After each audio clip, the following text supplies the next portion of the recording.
Assalamualaikum warahmatullahi wabarakatuh. Alhamdulillahi rabbil alamin. Wabihi nasta'inu ala umuri dunya waddin. Wassalatu wassalamu ala sayyidil mursalin Sayyidina Muhammadin wa ala alihi wa sahbihi ajma'in. Amma ba'du. Para pemirsa yang saya hormati, dan khususnya para mahasiswa Fakultas Usuluddin yang saya cintai, pertama-tama marilah kita panjatkan puji dan syukur kehadirat Allah Subhanahu wa taala yang hingga saat ini masih memberikan kesehatan kepada kita sehingga kita masih bisa beraktivitas sebagaimana yang kita rencanakan. Dan semoga seterusnya juga Allah memberikan kita kesehatan sehingga program kita kuliah studi pemikiran Al-Ghazali bisa diselesaikan hingga akhir semester ini, ya. Pada pertemuan pertama ini sebenarnya saya hanya akan memberikan sedikit orientasi, ya, pengantar seputar apa yang akan saya kuliahkan pada semester ini, sehingga mungkin tidak akan begitu memakan waktu, ya, sebagai warming up, ya. Sebagai pemanasan supaya tidak langsung kaget, ya. Oke, jadi mata kuliah ini diberi judul Studi Pemikiran Tasawuf Al-Ghazali. Sebagaimana semester yang lalu kita bicara tentang studi pemikiran tasawuf Jalaluddin Rumi. Jadi kita berubah tokohnya, yaitu Al-Ghazali. Dan ada beberapa yang ingin saya sampaikan, beberapa poin yang ingin saya sampaikan, dan nanti akan disempurnakan tentunya sebagaimana kuliah ini terus berjalan, ya. Poin yang pertama adalah pengantar umum posisi Al-Ghazali di dunia Islam, ya kan, dan itu akan nanti bicara tentang bagaimana posisi Al-Ghazali di dunia Islam, terutama di dunia Sunni, ya, di mana beliau dijuluki sebagai Hujjatul Islam, ya, sebagai dalil penguat Islam, karena kita tahu bahwa pada masanya terjadi krisis spiritual barangkali, ya, krisis keagamaan, sehingga dia merasa bahwa ilmu agama ini terancam oleh misalnya aktivitas filosofis yang dilancarkan misalnya oleh Al-Farabi dan Ibnu Sina. Dan Al-Ghazali melihat bahwa posisi ilmu agama ini semakin terpinggirkan, dan mungkin banyak yang sudah mati, ya, sehingga timbullah ide untuk menghidupkan kembali ilmu agama sebagaimana terrefleksi dari judul buku Ihya Ulumuddin, ya, menghidupkan kembali ilmu agama, ya. Nah, dengan demikian maka Al-Ghazali kemudian tampil setelah mengkritik filsafat dan sebagainya sebagai tokoh yang sangat terkenal di dunia Islam, sehingga Montgomery Watt menyebut Al-Ghazali, ya, tentunya selain Hujjatul Islam, sebagai tokoh terbesar hanya kedua setelah Nabi Muhammad SAW, ya, untuk menunjukkan betapa besar pengaruh Al-Ghazali di dunia Islam, terutama di dunia Sunni. Boleh dikata bahwa dialah yang kemudian mampu memberikan ilmu agama sebuah fondasi yang kuat, ya, argumen-argumen yang cukup rasional, sehingga mengalahkan pengaruh dari filsafat Yunani, ya, apalagi setelah beliau melakukan kritik terhadap para filosof dalam karyanya yang terkenal, yaitu Tahafutul Falasifah. Oke, nanti kita akan lihat uh, betapa pengaruh Al-Ghazali itu sangat kuat sekali di dunia Islam, bahkan juga bukan hanya di dunia Sunni, sebenarnya di dunia Syiah juga. Sekarang ini banyak para pemikir Syiah juga sangat menghormati, terutama misalnya Syed Hussein Nasr dan yang lain-lain. Yang kedua, kita akan mencoba mengukakan tentu saja riwayat hidup ya, atau biografi Al-Ghazali dari sudut pendidikan misalnya, ya kan. Kemudian krisis intelektual dan spiritual, ya. Dan kemudian tentunya penulisan karya-karyanya, ya. Al-Ghazali memang dikenal ya bahwa pada masa kecil beliau sudah menunjukkan bakat yang luar biasa, ya, bersama saudaranya yaitu Ahmad Ghazali. Abdul Hamid Muhammad Al-Ghazali memang sudah terlihat sekali bakat intelektualnya, ya, sehingga di daerahnya yaitu di Tus, ya, beliau sudah masuk ke pendidikan yang luar biasa, yaitu dari sistem Nizamiyah University yang didirikan oleh Nizamul Mulk. Jadi sejak awal dia sudah masuk ke Nizamiyah University atau Madrasah Nizamiyah, dan kemudian meneruskan pendidikannya di Nisapur, ya, Nisapur atau Nisabur, di mana beliau bertemu dengan gurunya yang terkenal Imam Haramain Al-Juwaini. Dan di situ beliau mendalami ilmu agama dengan sangat dalam sekali, bahkan sangat kritis. Diceritakan pada saat-saat beliau kuliah bahkan memberikan ta'liqat, ya, semacam catatan kritis terhadap gurunya sendiri yaitu Imam Haramain. Dan dikatakan oleh Toby Huff misalnya dalam bukunya The Rise of Early Modern Science bahwa setelah membaca kritik Al-Ghazali, Al-Juwaini gurunya itu katakanlah merasa terbakar jenggot. Dan dia mengatakan, apakah tidak kamu bisa bersabar menulis ini sampai saya meninggal dunia, ya kan.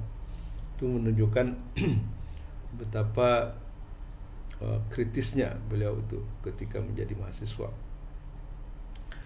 Tapi karir intelektualnya terus meroket sehingga kemudian di akhir di usia 35-an, ya, beliau justru sudah diangkat menjadi rektor di Nizamiyah University di pusat, yaitu di Baghdad. Coba bayangkan, umur 35 tahun sudah menjadi rektor, ya, di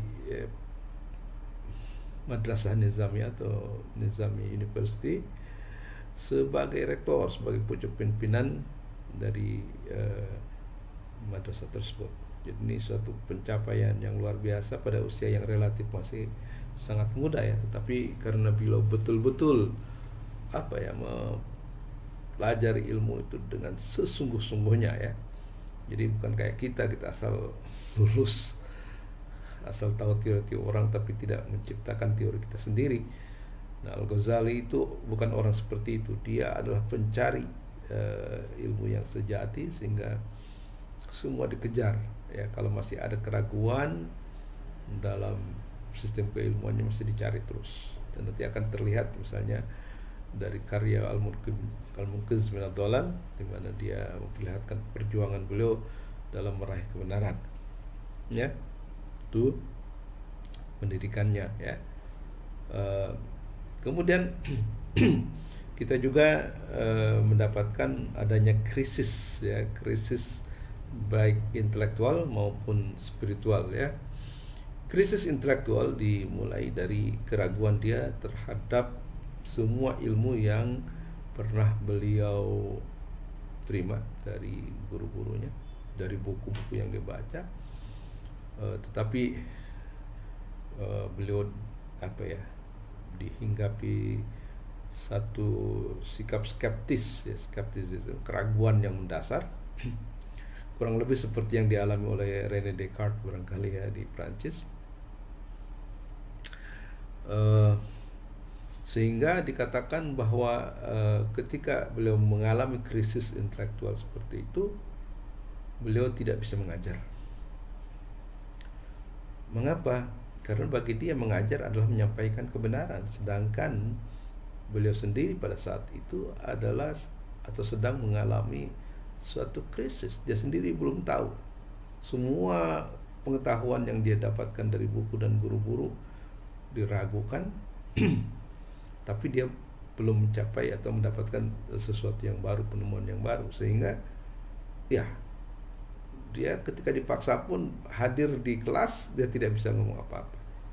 Ketika ditanya kenapa nggak bisa ngomong apa-apa, ya dia bilang mau ngomong apa, kebenaran belum saya capai, lalu mau menyampaikan apa. Nah, itu ilustrasi betapa radikalnya ya keraguan beliau terhadap pengetahuan.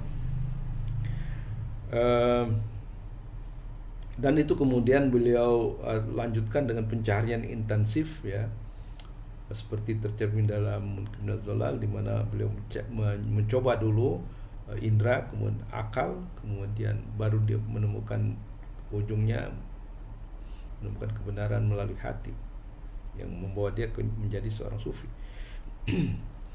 Kemudian krisis spiritual itu terjadi justru ketika beliau berada di puncak karirnya sebagai rektor Universitas Nizamiyah di Baghdad. Suatu hari beliau mengatakan bahwa setelah mencapai karir seperti itu masih ada perasaan tidak puas, lalu bahkan timbul pertanyaan, apakah aku akan masuk surga dengan apa yang selama ini aku capai? Setelah lama direnungkan, ya, ternyata beliau kesimpulannya adalah bahwa saya tidak pantas masuk surga. Karena apa?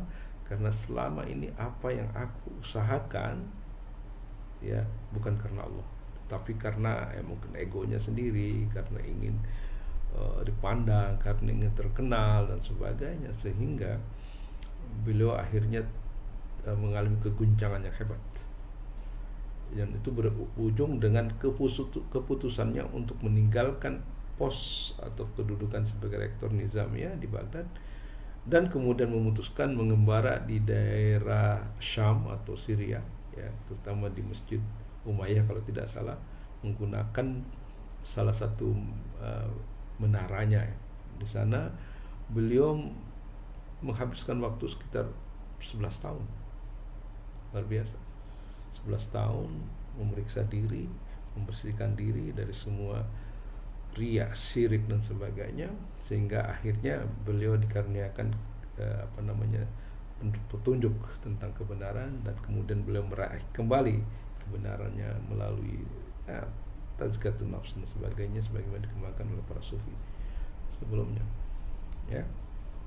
Nah, itu adalah tentang krisis mental dan spiritual. Kemudian tentu saja kita akan mengenalkan beberapa tulisan utama ya dari beliau, baik itu yang bersifat teologis, filosofis, dan kemudian tasawuf ya. Di antara karya-karya yang paling terkenal tentunya adalah Ihya Ulumuddin ya, Ihya Ulumuddin dalam bidang tasawuf tentunya, dan ini sangat populer karena tasawuf dia bercorak akhlaki ya, tidak terlalu filosofis gitu, atau dia mencoba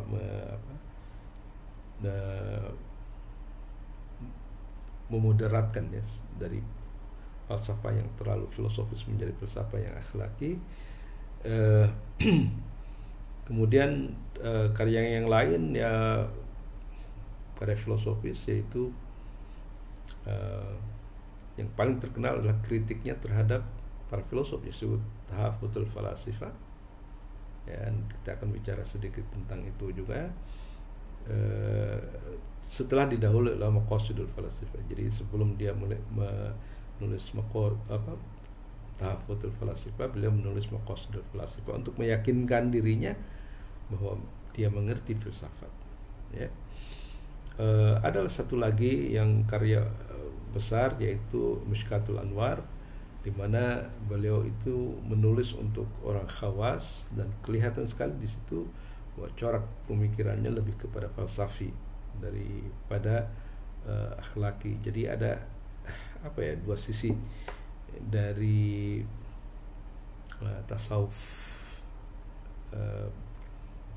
Al-Ghazali, ada yang bersifat akhlaki, ada yang bersifat filosofis gitu ya.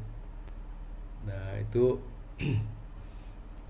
tentu saja masih banyak karya yang lain ya, misalnya Kimia Sa'adah ya, kemudian ada lagi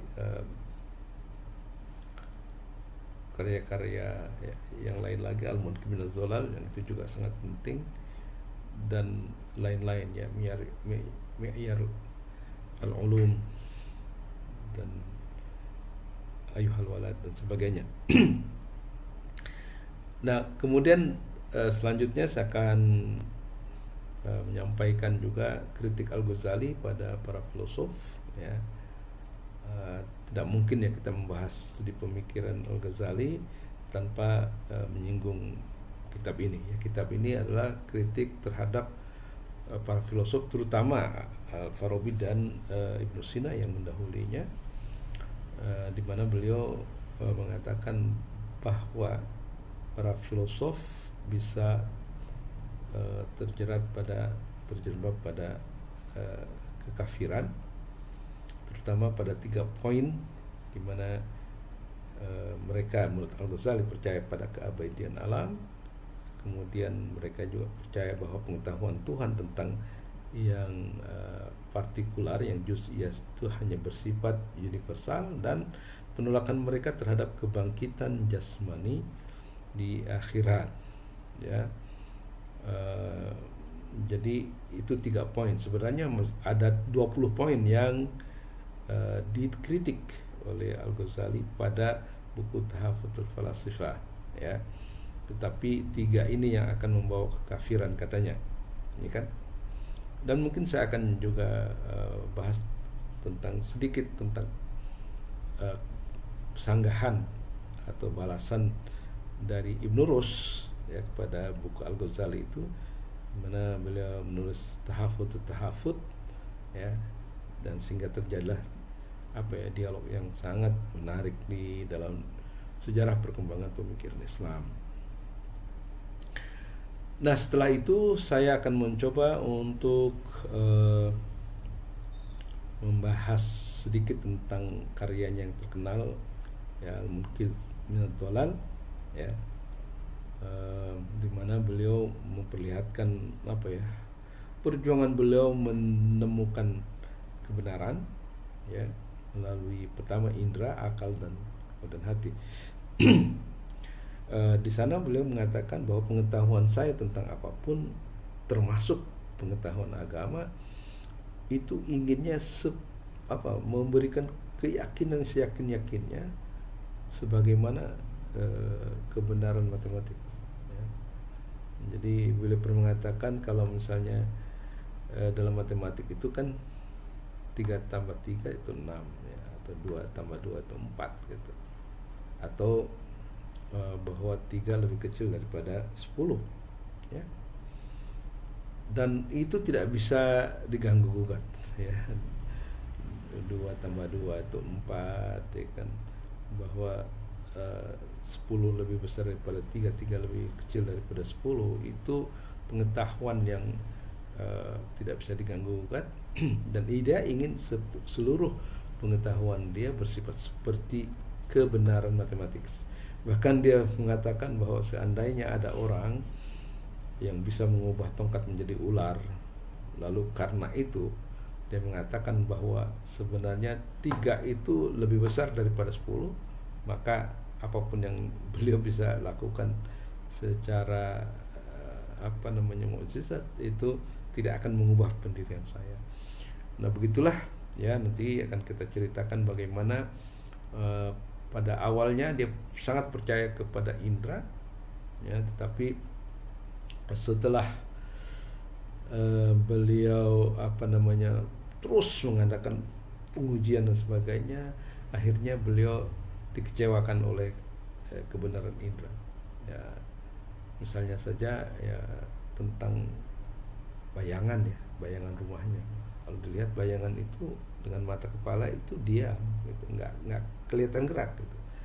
Tetapi kenyataan bahwa pada sore harinya ya posisi bayangan rumah dia itu ada di sebelah misalnya timur, padahal tadinya di sebelah barat, maka itu menunjukkan bahwa sebenarnya bayangan itu gerak, tapi mata kita tidak bisa menangkap. Sehingga beliau mengatakan, oh kalau gitu mata ini sering menipu ya, mata itu sering menipu. Sehingga kemudian beliau mengatakan, oh ini tidak mungkin ya, bagaimana saya bisa percaya 100% pada sesuatu yang membohongi saya, pernah berbohong pada saya. Nah, oleh karena itu maka beliau akhirnya beranjak ke akal. Dia mengatakan bahwa akal sebenarnya lebih tepat disebut cahaya daripada indera. Kenapa? Karena banyak hal di mana pengamatan akal itu lebih sempurna. Jadi misalnya begini, bintang itu terlihat kecil, tapi menurut akal itu besar. Jadi indera yang membohong ya, bahwa bintang itu seperti ya kayak kayak kunang-kunang gitu ya kan. Padahal sebenarnya banyak bintang yang jauh lebih besar menurut penelitian astronomi menggunakan akal. Jadi akal itu bisa menyempurnakan kekurangan pengetahuan daripada indera. Selain itu beliau mengatakan bahwa kita tidak akan pernah melihat bulan secara sempurna. Hanya separuh dari bulan itu yang kita bisa lihat. Tapi akal bisa menyempurnakan bahwa bulan walaupun bagian sebelah sana tidak bisa terlihat, tapi akal bisa mengatakan ada. Jadi bisa menyempurnakan pengetahuan indera. Nah, tapi sebagaimana nanti akan kita lihat, ternyata beliau timbul satu kesadaran yang lebih tinggi, sehingga kebenaran intelektual itu dibayangkan seperti kebenaran mimpi ya. Jadi kalau kita mimpi aneh bagaimanapun, tentunya kita menganggap mimpi itu sebagai real. Tapi ketika kita bangun memiliki kesadaran yang lebih tinggi, kita akan melihat kerancuan daripada mimpi kita. Nah demikianlah menurut Al-Ghazali, bahwa kalau kita bisa menemukan kesadaran yang lebih tinggi, maka kita akan bisa melihat kekurangan daya intelektual itu. Dari situlah kemudian beliau masuk ke dalam ranah hati, dan di sanalah akhirnya beliau menemukan kebenaran itu ya, setelah melakukan 11 tahun meditasi kontemplasi di sebuah menara Masjid Umayyah di Syria, Damaskus. Nah kemudian pada poin berikutnya insya Allah saya akan kemudian menyampaikan tentang ajaran tasawuf Al-Ghazali ya. Pertama tentang tasawuf akhlaki ya, di mana beliau juga mengajarkan tentang etika ya kan, bagaimana kita memperoleh akhlak yang mulia itu ya, sebagai sebuah moderasi ya, antara dua ekstrim ya. Dan kemudian juga pada karya lain kita menemukan sistem filsafat sistem tasawuf Al-Ghazali yang lebih rasional atau yang lebih filosofis, yaitu dalam bukunya Mishkatul Anwar ya, di mana beliau melakukan di bagian awal beliau melakukan tafsir sofistik terhadap ayat cahaya An-Nur ayat 35, dan kemudian bagian kedua beliau melakukan penelitian terhadap hadis Nabi yang mengatakan bahwa antara hamba dan Allah ada 70 hijab, dan 70 hijab ini ditafsirkan oleh Al-Ghazali sebagai 70 konsep Tuhan yang kemudian hanya satu pada ujung yang benar-benar benar. Sungguh benar, ya. Jadi di situ beliau terlihat sekali ya, tendensi beliau kepada tasawuf falsafi ya, sebagaimana yang dikonsepsikan oleh misalnya Ibnu Arabi kemudian ya, atau mungkin yang lain-lain ya. Nah jadi di dalam buku Miskatul Anwar itu saya akan menggunakan beberapa contoh daripada tafsir sofistik terhadap ayat cahaya, di mana beliau melakukan tafsir terhadap misalnya kata nur, apa itu cahaya, kemudian mishkat ya, kemudian ada misbah, ada juzazah, zujaja, kemudian ada disebut sejarah mubarakah ya, kemudian ada zaitun, ada nurun ala nurin ya. Jadi insya Allah nanti akan dibahas tentang tafsir sofistik terhadap cahaya itu, dan itu sangat menarik sekali. Nah kemudian bagian terakhir saya akan membahas tentang pengaruh ajaran tasawuf Al-Ghazali di dunia Islam, bahkan juga di Nusantara ya. Boleh dikata bahwa setelah Al-Ghazali muncul ya, tasawuf menjadi sangat populer ya. Sebelumnya ada ajaran-ajaran misalnya Bustami ya, ada lagi Rabi al-Adawi tentang cinta, ada Yazid al-Bustami tentang ittihad, kemudian susul pada abad permulaan abad ke-10 yaitu Al-Hallaj dengan ajaran yang terkenal itu hulul, di mana beliau mengatakan anal haq, aku adalah Tuhan, aku adalah kebenaran yang kreatif. Tapi kemudian Al-Ghazali mencoba memoderatkan tasawuf sehingga akan lebih dekat lagi kepada ajaran Islam berdasarkan Quran dan hadis, sehingga kemudian sangat moderat ya. Tasawuf Al-Ghazali boleh dikata sangat moderat karena lebih menekankan pada ajaran akhlak daripada ajaran filosofis, kecuali di buku yang tadi saya sebutkan ya, Mishkatul Anwar.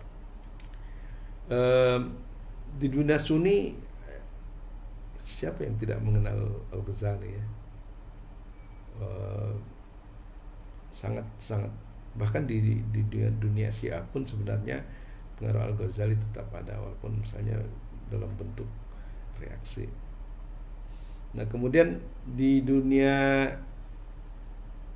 Islam Nusantara ya, pengaruh beliau juga itu sangat kuat ya, di mana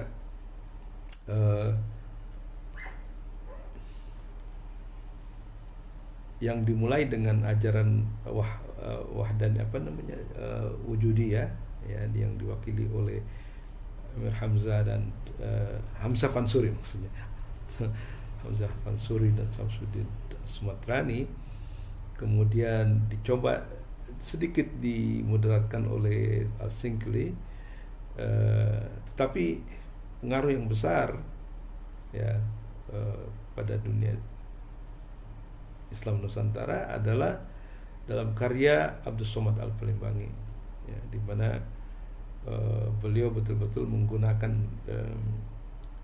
ajaran tasawuf Al-Ghazali dalam bukunya Sayyid Salikin ya, kalau tidak salah, itu sampai hampir seperti saduran ya daripada Ihya Ulumuddin, dan disitulah kemudian ajaran Al-Ghazali dipopulerkan di Nusantara ini. Tapi juga termasuk yang lain-lain seperti Daud Al-Fattani mungkin Banjari dan sebagainya, itu sudah termasuk tasawuf yang beraliran moderat ala Al-Ghazali. Dan saya kira itu saja ya, kira-kira ya, ini sebagai pendahuluan dari mata kuliah ini. Itu yang ingin saya sampaikan nanti di dalam 15 kali lagi pertemuan di mata kuliah ini. Nah, tentu saja saya berharap bahwa dengan ini pengetahuan kita tentang Al-Ghazali bisa lebih komprehensif ya, mungkin kesalahpahamannya dan sebagainya bisa dikurangi, dan tentu saja kita akan mengambil banyak manfaat ya dari Al-Ghazali ini, dari ajaran tasawufnya, dan juga kita akan membahas sedikit tentang sistem maqamat ya, jadi perjalanan spiritual Al-Ghazali, apa saja maqam-maqamnya dan sebagainya ya. Itu saja ya, nanti kita akan ada mungkin di tengah-tengah akan ada mid semester dan UAS ya, ujian akhir semester. Nah, itu saja teman-teman yang rekan-rekan mahasiswa dan para pemirsa pada umumnya yang bisa saya sampaikan pada saat ini, mudah-mudahan bermanfaat. Akhirul kalam, billahi taufiq wal hidayah. Assalamualaikum warahmatullahi wabarakatuh.